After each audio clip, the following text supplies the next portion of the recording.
सत्यवान जी कितना संघर्ष करके आप अपने बच्चों को पढ़ा रहे हैं? मेरा इतिहास सुनकर के तो शायद यमराज भी रो देगा। मेरे पिताजी के पास इतनी पैसा नहीं थी कि 6 आना दे करके 6 महीने की पढ़ाई के लिए फ़ीस दे सके। उस समय नगर निगम की फ़ीस होती थी 6 आना।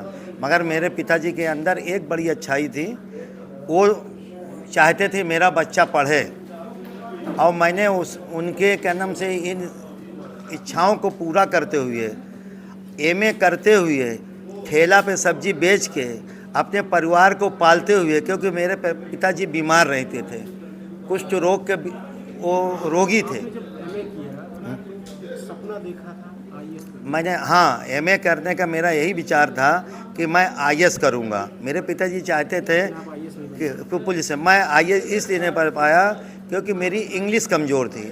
मैं हिंदी मीडियम के घर का रहने वाला, और मेरे पास इतना पैसा नहीं था कि मैं ट्यूशन व्यूशन करके और इंग्लिश को अपने मजबूत कर सकूं।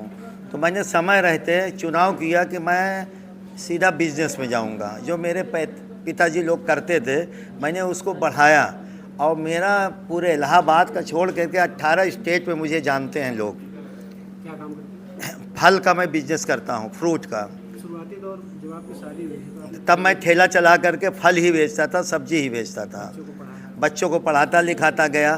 धीरे धीरे मेरी सोच बढ़ती गई, मेरे पास साधन आते गए। बच्चे कहाँ तक पढ़े, कितना पढ़े? मेरे बच्चे बीए से लेकर के एमए तक पढ़े हैं, चारों बच्चे। एमबीए भी किया है? एमबीए किया है। ये लड़का जो नालायक निकल गया है बीबी के चक्कर में, इसको एमबीए भी कराया हूँ, इसको हैदराबाद से ट्रेनिंग भी कराया हूँ, बीएचयू से पीएचडी कराने के लिए भेजा था। इसके पीछे में बहुत कोशिश, मेरी बड़ी उम्मीद थी कि जो मैं नहीं कर सका वो मेरा बेटा मेरी जो है इच्छा पूरी कर देगा। इसके लिए आपने ठेले पे सब्जी रखी? हाँ, उसके लिए मैंने ठेले पे सब्जी लगाया। 24 घंटे में 18 घंटा मैंने मेहनत किया है। 18 घंटे मेहनत करता था, 6 घंटा सिर्फ मैं सोता था कि ये मेरे कुछ बन जाए, मेरा नाम रोशन होगा। मेरे पिताजी की इच्छा मैं नहीं पूरी कर। वही बेटा शादी के बाद बदल गया। आज वही बेटा मेरा कदम से शादी के बाद बना, मेरे लिए मतलब कलंक का टीका भी बन गया, जो मेरे लिए बहुत बड़ा नुकसान, और मेरा क्षतिपूर्ति इसको कोई नहीं कर सकता मेरे जीते जी। अब बेटे और बहू से कैसे ज़िंदगी बीत रही है? बहुत ख़राब ज़िंदगी बीत रही मेरी। बस ये समझ लीजिए कि मजबूर हूँ, जो कि मैं पैर रखता हूँ ज़मीन पे नहीं, मुझे पैर ज़मीन पे नहीं रखना चाहिए, कहीं अंदर ज़मीन के धंस जाना चाहिए। बहुत मुश्किल कर दिया बेटे और बहू। बहुत मुश्किल कर दिया, मुझे जान से मार देता मेरा बेटा, मेरी बहू, मुझे औफ ना होता। मेरे शान को उसने जो मारने की कोशिश किया, अधूरी कोशिश किया है, वो पूरी कोशिश नहीं है। कल यही बेटा, बहू आरोप लगा दिया? हाँ, बहु आरोप लगा दिया। क्या आरोप? यही लगा दिया कि मेरे पिताजी की नज़र जो अच्छी नहीं है, नीयत के ठीक नहीं है मेरे प्रति। आपकी पत्नी को आपके आँख के सामने आपके बच्चे और बहू ने मारा? हाँ, क्या गुजरी होगी उससे? बहुत ज़्यादा गुजरी, मुझे तो कम गुजरी। मेरे पत्नी को मारा, मुझे बहुत गुजरी। वो भी मुझे नहीं गुजरा। मेरे पत्नी के ऊपर जो कलंक लगाया वो गुजरा, और मेरे बेटे के ऊपर जो आरोप लगा रहा वो गुजरा। उसके लिए मैं क्या, अगर भगवान भी एक बार आकर कहेगा इसको माफ़ कर दो, मैं माफ़ करने वाला नहीं, माफ़ नहीं करूँगा इसको मैं कभी। मुझे हाँ, 9 महीने में जीवन मुश्किल हो गया। एकदम मुश्किल हो गया, एकदम बदल गई, कहानी बदल गई मेरी। आपके चचेरे भाई सांसद भी रहे हैं। हाँ हाँ, क्या कभी आपने उनसे मदद ली? नहीं, मैंने देखिए इस बातों को कहीं पड़ोस में भी जाने की कोशिश नहीं किया। मैंने कहा वहाँ जाएगा, उनके ऊपर क्या गुजरेगी, फिर उनके अगर किसी लोग जान जाएंगे तो कहेंगे तुम्हारे परिवार में ऐसे भी लोग हैं।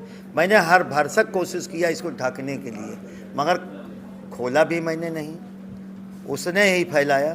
पुलिस के पास भी गए आप? हाँ, पुलिस के पास गए मजबूर को, मेरी पत्नी गई, मैं तो आज तक नहीं गया।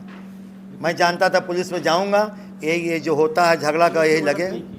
नहीं, पुलिस जो मदद के भाई शांति भंग का जो केस होता है लगा दिया। बस उतना ही? हाँ, अब भी परेशान है बहू से? बहू से परेशान है बहुत एकदम। क्या लग रहा है बहू कुछ भी कर रही है? बहू तो कुछ भी करने के लिए कदम से एकदम कमर कसी हुई है, क्योंकि ये देखिए दरअसल ये 9-10 साल से पागलपन का इलाज भी हो रहा है इसका।